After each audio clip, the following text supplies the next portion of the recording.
Hello and welcome to Bloke on the Range. Yes, more Enfield programming. Sorry, not sorry. Anyway, what we're going to be talking about today is this number 4 Mark 1/2 service rifle B setup rifle and how it differs from a standard military rifle. Now, service shooting until the target rifle era started to come in from 1968 onwards was split between service rifle A, which was military people, military units shooting rifles as issued, like this one.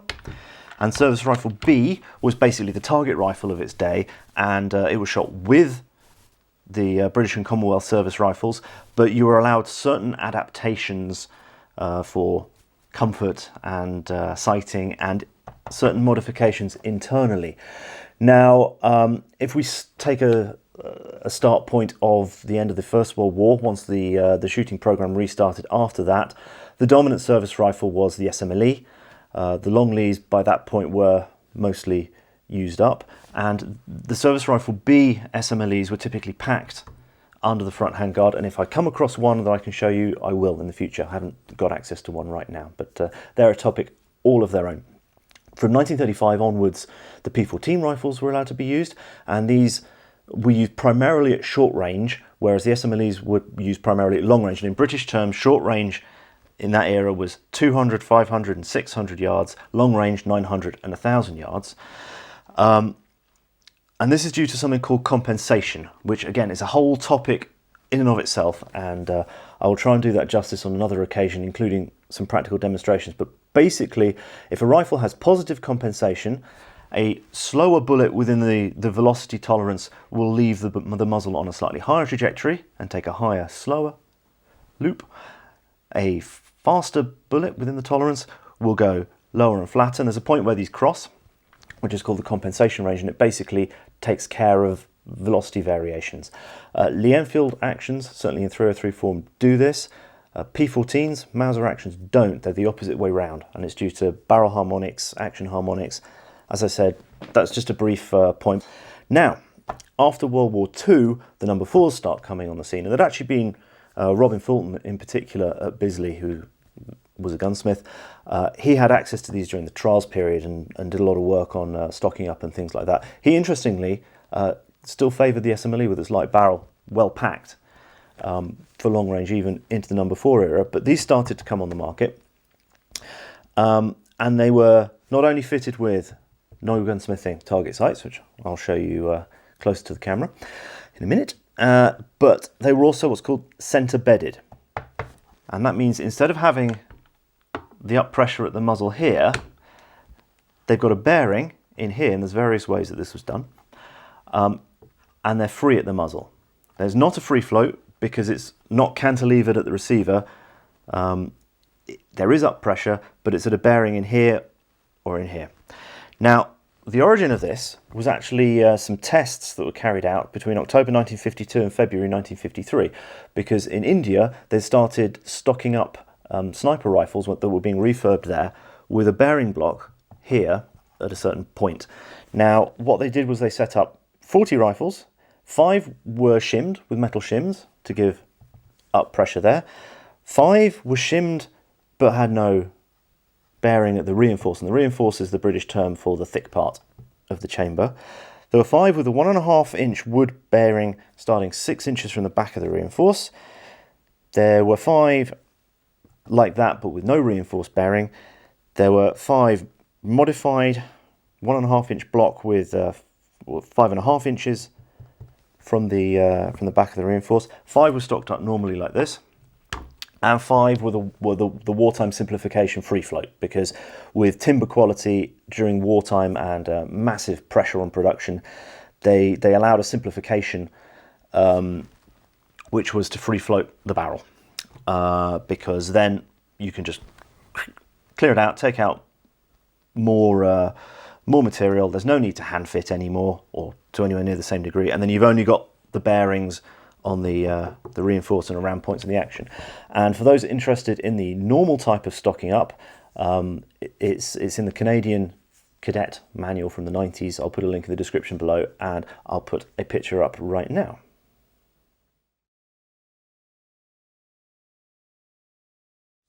So the results of these trials were overall inconclusive. The shims They were satisfactory, but over time the barrel vibrations would knock the metal shim anchoring points into the wood, so the up pressure would diminish over time.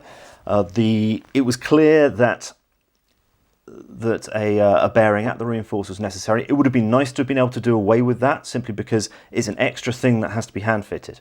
Now the rifles as a whole are pretty much assembled. The bolt heads sometimes would have to be hand fitted a bit, but they were production engineered quite well compared to the SMLEs. Far less hand fitting on the metalwork.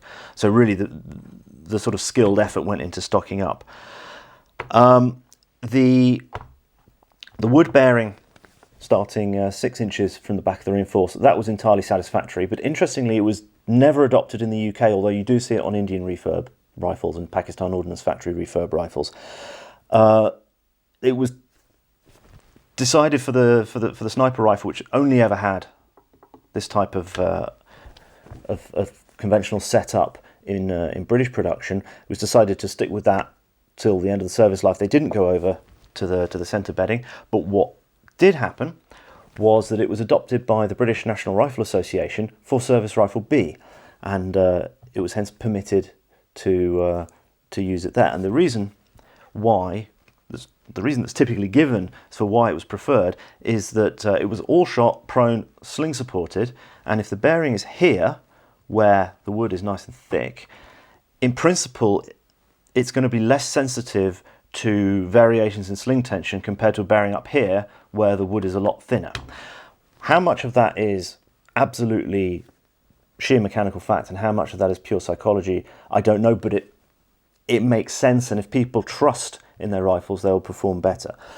Now, there are various other ways that it was done, not only with the block there, and what I will do is I will take the top wood off of this and we'll have a look. I've not had the wood off of this, it's paper shimmed and all sorts, and we'll have a look, but what I'm not going to do is I'm not going to take the rifle out of the woodwork, because it's a no good can come of it operation. Basically, if you don't need to take the rifle out of the wood, the metal out of the wood, don't do it.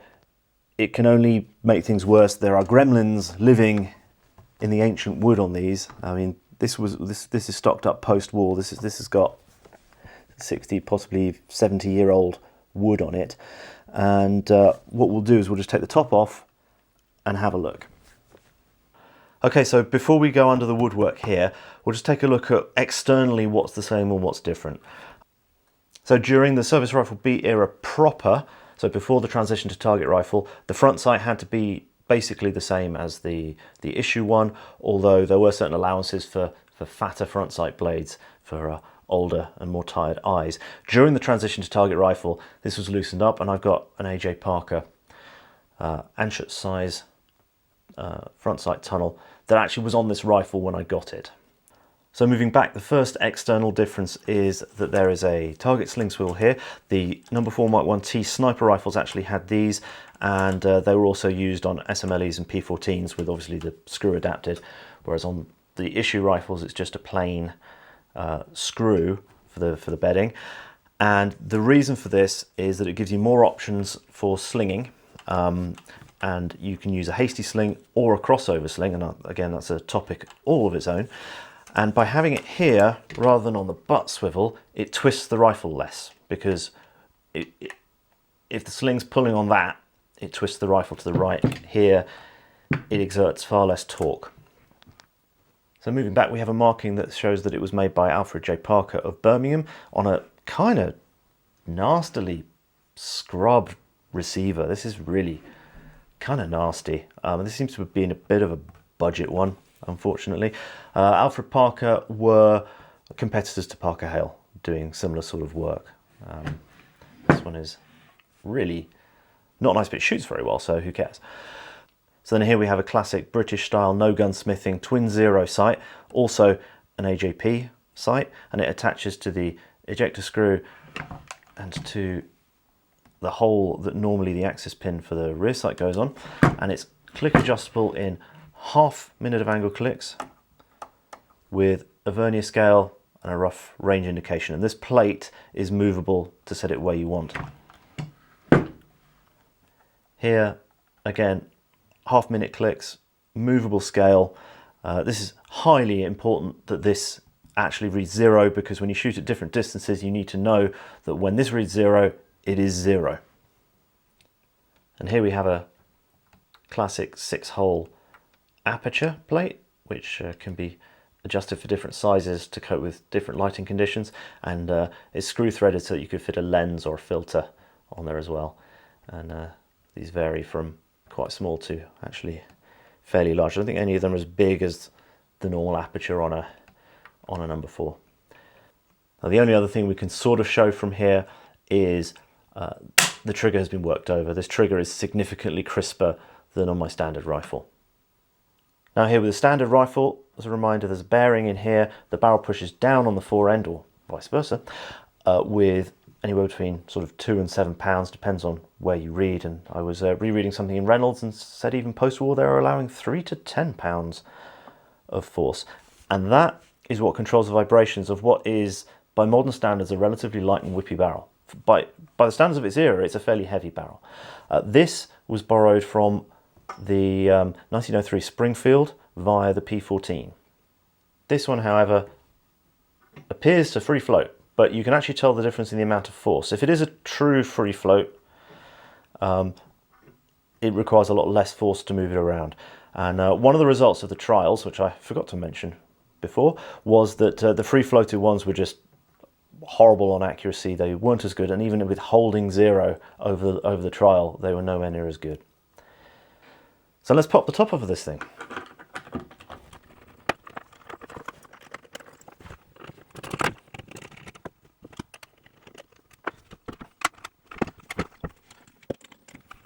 Now it's important to note that to get the bands off, because they're just sprung, they're not hinged, you do actually need to take the front sight protector off.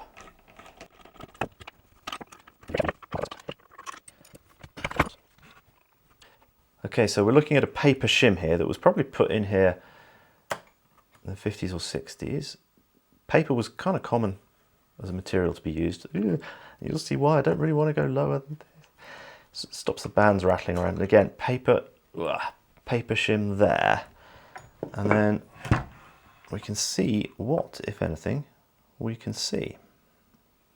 And the answer is we can't see very much. So we're going to have to go poking around with a piece of card to find the bearing, which is there.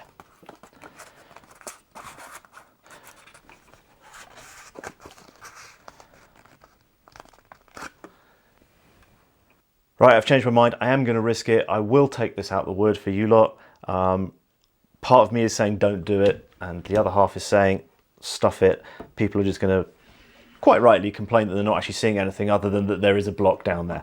So this is a hung trigger, Mark II trigger. So we need to take out the cross bolt, which ties the back end of the stock together, because you'll see why in a minute.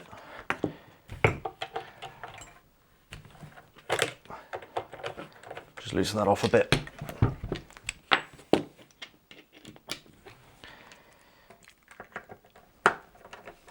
Rear trigger guard screw. Remember, on these you need the spring, the split washer on all of them. So mag off as well. That comes away. Sometimes you'll see modifications, extra plates on here, not on this one. Yeah, I think this is a kind of budget one, but I've shot it in a. I put that up in an earlier extra vid. So now we gently, always gently with these, and they come off at an angle with the drawers. Now, what have we got here? Okay, so we appear to have an insert or a shim. It's probably a shim on each side here for the bearing at the back of the receiver. We do not appear. It's difficult to see with the camera in front of me. I'm not sure we're bearing on the back. And you can see the contact surface there around the action. There's a line contact there at the reinforce, and then That's interesting. I was expecting to find a block in here, but there isn't. What we've got is we've got a line contact there and a line contact there. Now that is not what I was expecting to find at all.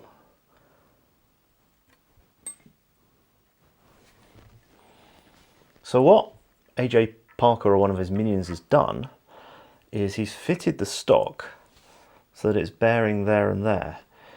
So according to the book, Target Rifle Shooting by Reynolds and Fulton, the standard way was to inlet a block in there. Sometimes they would fill up this lightning cut and have a bearing block. And there's another example here. Oh, there's one with a block in the normal position. And here's one with a shim under here.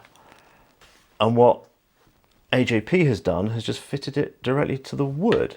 But it works, and this rifle shoots particularly well. So I've learned something from this, certainly. And at the front end here, you can see where they've sanded out the normal muzzle bearing. So yeah, so this one bears here and here, nice and centrally, with some up pressure. And yeah, and I think that actually, given that Indian rifles had it done to them with a block here, I think it's probably it is a legit fix for a rifle with a warped stock, because you're never going to get that right. With modern materials, you can of course use modern bedding compound, but in my view, to keep it, I think it would be a legit service rifle if it had a traditional material block there, because that's how a lot of the Indian ones were done. If you used modern bearing compounds, I would say that's no longer spirit of the original, no longer legit. And it's certainly not legit for a pre-1945 cut-off date, because this is a post-war thing. You know, when I put this back on, I can feel that there's going to be a bit of tension put on by the main screw when that goes in.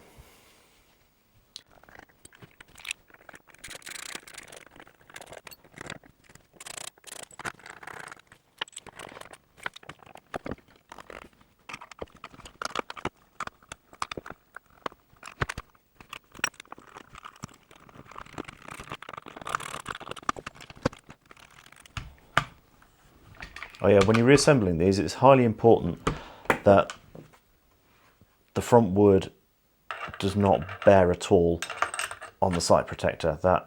That way leads to bad grouping and possibly shots wandering as the rifle heats up.